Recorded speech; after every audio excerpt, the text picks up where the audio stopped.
2024 5ই August আন্দোলনের ভিত্তিতে ফ্যাসিস্টকে হটিয়ে চিন্তা করেছিলাম এবার মানুষ বৈষম্যহীন এক দেশ পাবে, যেখানে বৈষম্য থাকবে না, মানুষের অধিকার প্রতিষ্ঠিত হবে, জুলুম থাকবে না, চাঁদাবাজ থাকবে না, দুর্নীতি থাকবে না, ঘুষ থাকবে না, মিথ্যা মামলা থাকবে না, মানুষ শান্তিতে বসবাস করবে। কিন্তু আমরা কি দেখলাম? 5ই আগস্টের পরে আবারও সেই বৈষম্য, আবারও চাঁদাবাজি, আবারও দুর্নীতি, আবারও দখলদারি। গিয়ে দেখেন এই বরিশাল আমাদের মডেল থানার মধ্যেও, আমাদের সদর থানার মধ্যেও হাজারো মিথ্যা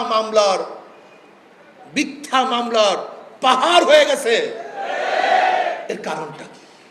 মানুষ শান্তিতে নেই, মুক্তি পায় নেই। এর কারণ হলে এই দেশ পরিবর্তন, দল পরিবর্তন এবং নেতা পরিবর্তনের মাধ্যমেই মানুষের শান্তি আসতে পারে না। শুধু চাঁদার চেহারা পরিবর্তন হয়েছে, চাঁদার পরিবর্তন হয়নি। দুর্নীতি হার পরিবর্তন হয়েছে, দুর্নীতি বন্ধ হয়নি।